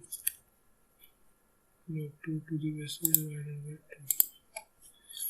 Let P and Q be points on sides AB and AC respectively of a triangle ABC such that PB is to AB is 3 is to 5 and QC is to AC is 5 is to 7. If the area of quadrilateral PBCQ is 62. In a quadrilateral, the shorter diagonal is the perpendicular bisector of the longer diagonal. The area of the two triangles created by the longer diagonal are in the ratio 7:10. The area of the quadrilateral is 102. The ratio of the lengths of the longer to the shorter side of quadrilateral. If k is constant terms, if k is a constant such that mod of 3x squared minus 12x plus 7 equal to k has exactly 3 distinct roots. 3 distinct roots. When will you have 3 distinct roots? This is a quadratic equation. B square 144 minus 4ac 7 3 are 21 into 484. So this definitely has 2 real roots. And this equation has 3. K means what? It's a line. Y is equal to k. So it's a line parallel to x-axis. And this is a mod. Which basically means what? So typically your quadratic equation is like this. When b square minus 4ac is greater than 0 and x square coefficient is positive. But because it is mod, there is no negative value that exists. So the actual graph looks like this, and then it goes up, and then this goes. Now typically y equal to k can pass from here. This is, let's say, y-axis. So this is y equal to k, but in this case there will be 2 roots, and in this case there will be 4 roots. But according to question, there are only 3 roots, which means this line is passing exactly at the top of this, and that's the reason there are only 3 roots. Now what is this point? This is actually the replica of this point, and this point is basically at x equal to minus b by 2a. Minus b is 12 by 6, 2. So if I put x equal to 2, 2 square 4, 4 3s are 12 minus 24 minus 12 plus 7 is minus 12 plus 7 is minus 5, and mod of that is 5. So this line is k equal to 5. A shop has shoes of 2 different colors, black and white. The price of a pair of black shoes is 30 less than that of the white shoes. The sum of the prices of all black shoes in the shop is 7,000 and that of all white shoes is 6,800. If there are a total 90 pairs of shoes present in the shop, then price of a pair of a black shoe and a pair of... Let ABC be distinct 2-digit prime numbers. The sum of A and the mean of B and C is 29. The sum of B and the mean of A and C is 27. Sum of A and mean of B and C. That means what? 2A plus B plus C is 29 and double of that is 58. The sum of B and mean of A and C and mean of A and C is 27, so this has to be 54. So I multiply the second, let me eliminate B. So I multiply the first equation by 2, so that is 4a plus 2b plus 2c, which is equal to 116, and then this is 2b plus a plus c is 54, and if I subtract this, 3a plus c is 116 minus 54, which is 62. 29, 58, 27, 54. So this one is fine. 58 double 116 is fine. 50. Correct. So now these are 2-digit prime numbers. So the least 2-digit prime number is 11. So if C is 11, does that work? 51. A is 17. Is that it? C can be 13, but 13 doesn't work. Either 14 or then 17 will work. 62 minus 17, in which case this becomes 16, which is not prime. Then 17 plus 3, 20 plus 3, 23 and 15, so that doesn't work. 23 plus 3, 23 plus 3 would be 26 or 29. 15 nahi, 14 hoga, which doesn't work. And this becomes 12, which, oh, so now every 2, and this is every, so this is every 3, this is every 2, so only 17 and 11 works, is it?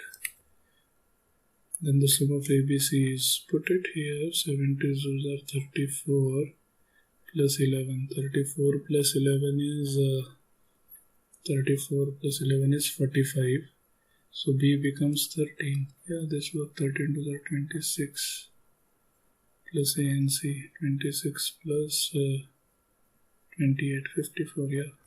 So what's the sum of ABC? 13, 17 is 30 plus 11, 41. Okay, so how many questions have I solved? 1, 2, 3, 4, 5, 6, 7, 8, 9. 9 questions in first 20 minutes. Not bad. I have to do a little faster now.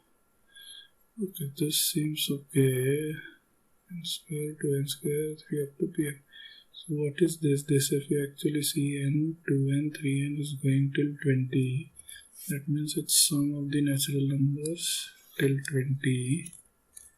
So that is 20 into 21 by 2 times n plus 1 plus 3 plus 5 till 20th. So that is 400, no? Yeah, which is equal to 1450. So that is 210n is equal to 141050. That means n is equal to 5. If n is equal to 5, that means I have 25 in bracket 1 plus 2 plus 3 all the way till P. P is 20th odd number. 20th odd number would be 1 less than 40. 39. So that's 39 into 40 by 2 into 25. So that's 39 into 500. 39 into 500 is 39 by 2, 195. 500. 95. How many 3 times per distance should I attempt? This is like mini paragraph. A, B simultaneously start running X and Y with the speed of 9 and 6 meters. A reaches Y, immediately turns back and start running towards X. A is faster, okay. As A crosses B, at the same instant C starts running from X towards Y at 4 meters per second. B reaches Y and then turns back and starts running towards X. Okay. If the distance between X and Y is 150, hold on, let me just draw this. X, Y, 150. A is going from here to here, 9 meters per second. B is going from here to here, 6 meters per second. So exactly after 10 seconds they will meet somewhere here. Correct? This is where A and B are. 10 seconds is 90 meter and 60 meter. Correct? Now A completes this 60 meter. As long as A crosses B, C has started from here. Okay. C starts running at 4 meters per second. Alright. B reaches Y and turns back. B reaches Y. 30 times back and they both go from A to B. Shit. X, Y, they are both going at. So basically 150 and some distance back, in which case 300 divided by 15. 300 divided by 15 is 20. So somewhere 180 meter A will go and come back, whereas B would still be here and would have covered only 120 meter. Okay. This is where C starts, 4 meters per second. I made a mistake solving this. B reaches Y, turns back and starts. If the distance between X and Y, then find the distance to Y and Y at the point in which B and C meet for the very first time. So in this case, how much distance B and C combined are traveling? C will go somewhere here. B on the other hand will go somewhere here. Something like that. So 150 plus 30, 180 meter they travel together, and 180 I have to divide in the ratio 3:2. 3:2, 180. 3 plus 2 is 5, 180 by 5 is 36. 36 into 2, 72, and so C traveled 72 meter. So this must be 78 meter, and this guy traveled 30 meter more.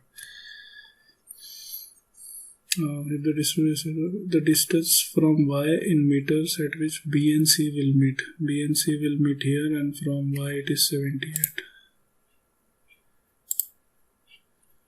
Fifth I have solved. Sixth. Started this guy. 5-digit number is formed by only digits 1, 2, 3 such that all 3 digits are present in the number. No digit appears more than twice. Okay, and 2 and 3 never appear adjacent to each other. Basically, 5-digit number, no digit appears more than twice. Okay, so that means what? So digit 1 appear only once, and 2 twos and 2 threes. Or digit 1 appear twice, 1 2 and 2 threes, and digit 1 appear twice, 2 appear twice, and then 3 appear once. Correct? So here 2 and 3 should not be never appear adjacent to each other. So in this case 2 and 3 should not be adjacent to each other, which means 1 has to be here, and then 2 2 3 3, or 1 has to be here and then 3 3 2 2. In this case, where does this 2 go? This 2 goes here, that means this 1 has to come here, and then 3 1 3, 3 1 3. They can be arranged in 3 factorial by 2 factorial, 3 ways. So these are 2 ways here. There are 3 ways here if 2 is here. If 2 is here, then I need a 1 and 1 and a 3 and 3. So plus 1. If 2 is in the middle, then I definitely need 1 1 and then 3 3. So another 1. And if 2 is here, then I need a 1 1 and then 3 3, so that's another 1. And if I have a 2 here, that means I need a 1 here, and again I can arrange 3 3 1, which is 3 factorial by 2 factorial, which is another 3 ways. and all of this will be multiplied by 2 for this case. Was the answer 3 plus 3 6 plus 3 9 2s are 18 plus 2 20. 8th done. 10th. 2 varieties of poppy seeds are mixed. Mixture costs 20 rupees per kg more when the first variety is mixed with the second variety in the ratio 9:11 in lieu of 13:7. That means if you take 9a plus 7b by 20, this mixture is 20 more than 13a plus 7b by 20. What is the difference between the price of 2 varieties of poppy in INR? So difference between A and B I have to find. So 9a plus 7b is equal to 400 plus 13a, 9a plus 11a, 11, 13a plus 7b, 9a, 13a, difference is 4a, 11a, 7b, difference is minus 7b is equal to 400. So a minus b is 100. 10th is done. 12th. In a class, 15 students have scored an average 20 marks in an examination. All scores are integers with 5 students scoring the same highest mark. 15 students, 20 marks, so that's 300. 5 students have scored 38, so that's 150. So another 150 I have to distribute such that other 10 students have scored distinct marks with 10 being the lowest. So I need to give 10 which is lowest and they have to score distinct marks. The lowest value of the highest score among these 10 students is. So basically I have the lowest is 10 and I need 15 such people, so that total is 150. Now if I do the bare minimum, so suppose 10 plus 11 plus 12 all the way till I need 15, तो कितना होगा 25 तक जाएगा. 25 minus 10 is नहीं 24 तक जाएगा. Correct? So these are 15 numbers. Yes, these are 15 numbers. What do they add up to? 1 to 24 is 24 into 25 by 2 minus 1 to 10 is 10 into 11 by 2. So that is 300 minus 50. 300 minus 50. What the hell?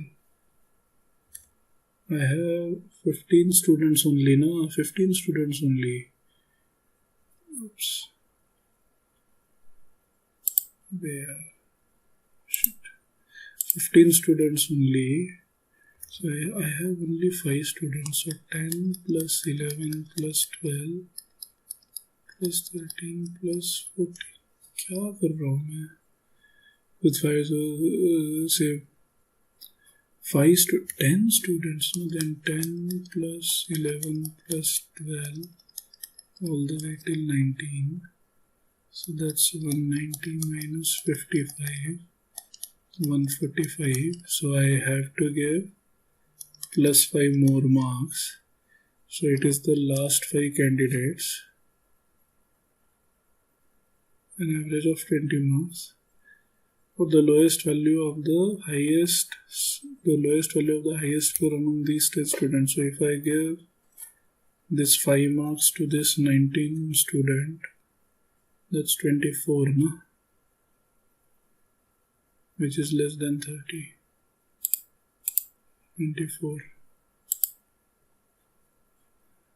13.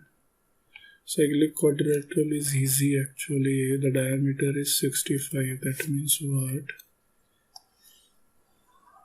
Diameter is 65 and it says one of the angles is right angled. So If one of the angle is right angle, this angle must be right angle too. Cannot represent the possible lengths. 65 है, integer है क्या? Okay. 2162 क्या है? 21 into 21 441 है यार. Such an easy thing. 62 into 62 plus 441. This is not square root of 65, no? 16 square 256. 63 into 63 plus 256. 4 to 5 is 65. So the following is cannot पूछा है ना, तो पहला ही हो गया ना. 2560 है क्या? 2560 या 5 12 13. So 15th. Should I solve this? पता नहीं.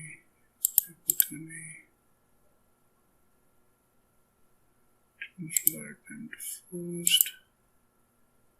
Third.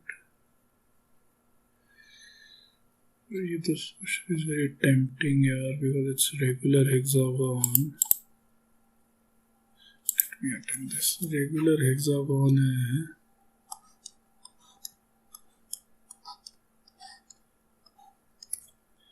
A B C D E F. A B C D E F. Every side is 4. Okay. P is the midpoint of CD. P is the midpoint of CD. Q is midpoint of D. Q is midpoint of D. Perimeter of triangle APQ. Oh, APQ. So if so hexagon is nothing but 6 equilateral triangle. This is 60. This is 4. This is 30. Side opposite to 30 is half of hypotenuse. So this is 2. So what would this be? 16 minus 4, 12. 12 means what? 12 is 4 into 3. So this is 2 root 3. So this total will be 4 root 3. And what would be this height? This height is 8, no? If 4, sorry, ये तो 2 होगा. So ये 1 होगा. So ये root 3 होगा. And if this side is 4, this total AD would be 8, of which this is 1. So this becomes 7. And this is the right angle here. So 49 plus 3. This becomes root 52. So this is 2 times root 52 plus root 3 plus root 3, 2 root 3. So 2 in bracket root 52 क्या है? 13 4s are, no? So 2 root 13 plus root 3. 2 root 13 plus root 3. 2 root 13. Do this one. Yeah.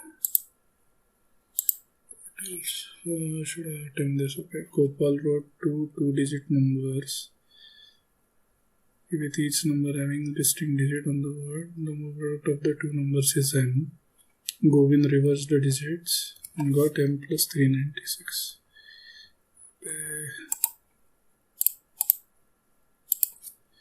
So basically you have 10a plus b multiplied with 10c plus d minus, okay, original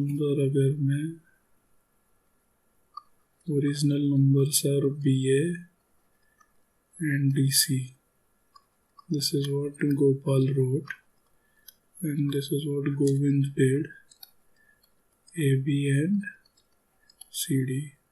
So this is what Govind wrote, and Gopal wrote 10B plus A and 10D plus C, their difference is 396. Oh my god, this is 100 AC plus 10 AD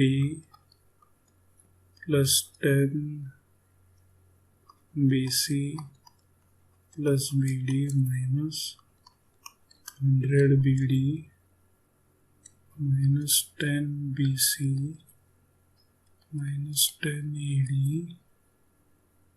minus AC is equal to 396. I hope these 10 tens get cancelled.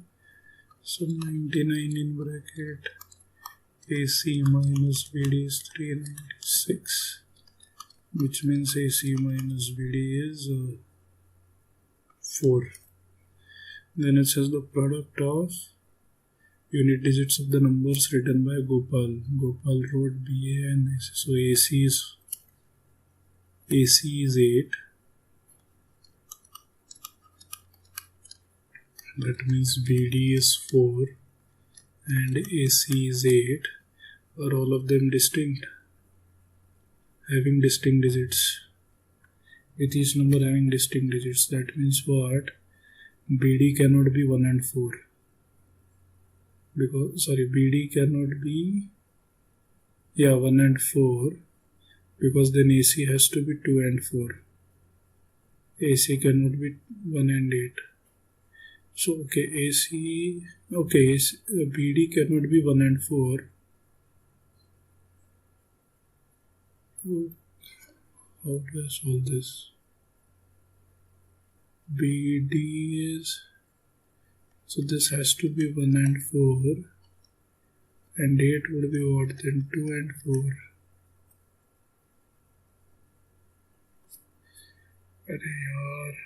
Or BD has to be 2 and 2, but then with each number having distinct digits, that means A and B cannot be same and C and D cannot be same. Okay, 1428 works then, or 2 into 2 and then 1 into 8 works. But 1 into 8, 81. Okay, so that won't work. So this won't work. Now BA is a number, right? So BA can be 1, 2 or 1, 4. And DC can be BA is 1, 2. तो DC 4 हो जाएगा, which doesn't work. So 14 and 42. The largest numbers written by Gopal is 42.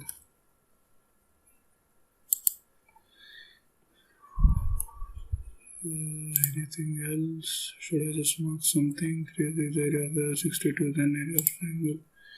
क्या mark करूँ? 5, 3, 8, 7, 8, 12, 62, 20.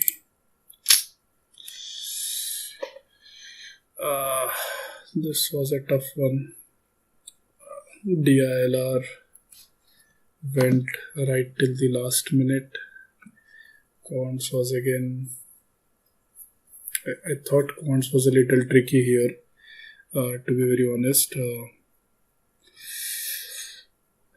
Okay, and English was fine because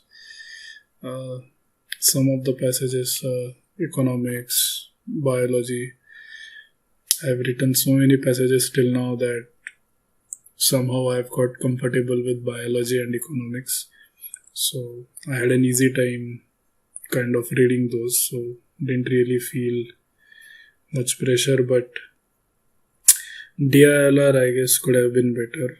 Spent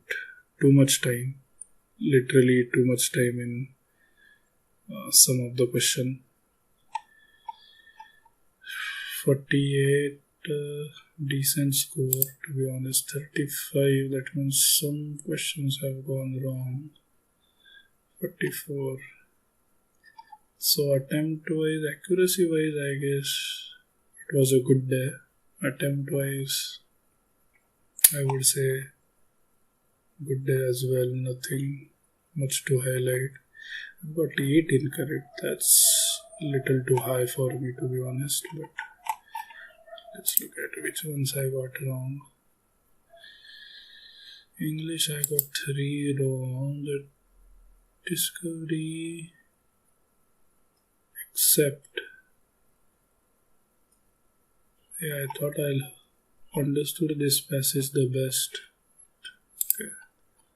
17, they are saying it is the indigenous philosophy, and the answer is the nature of defined by thoughts and ideas.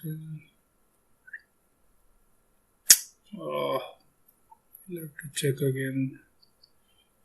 So, the very first question I solved in the test went wrong. Oh my god, 2 summary questions are wrong.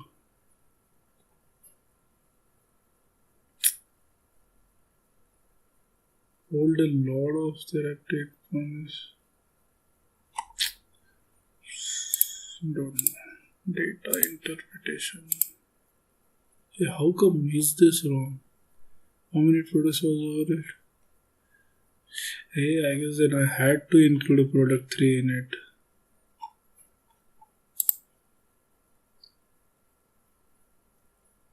1, 2 and 4.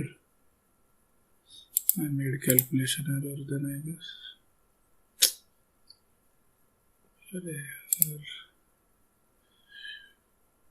How many readings for machine 1 can be uniquely determined? This was a gamble. So I guess this one got correct. Because somewhere I thought there could be 2 answers to that. Maybe I'll just give it a try. But I definitely thought there could be 2 possibilities to that question. Because if you... Where is that? This one, yeah.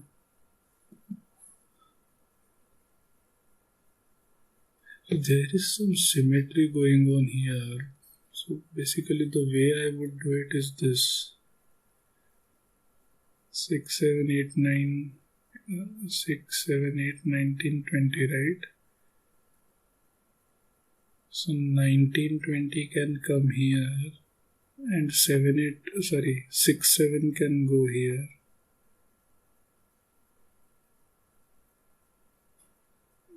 Can I just switch the numbers? So if I switch the numbers, then 14 comes here, which means I need 28, so 27 comes here, which is not possible. So this remains same as I guess 11, 12, 13, 14, 15. Correct. So this would actually become 8, 9, 10. That's another possibility. In which case 8, 9, 10 would give me 27. I need 33. In which case this would go up by 10, 10 each. 16, 17. So if you now observe the 8, 9, 10, 11, 12, 13, 14, 15. Now instead of 16 and 17, these would become 6 and 7. And these would become 19 and 20.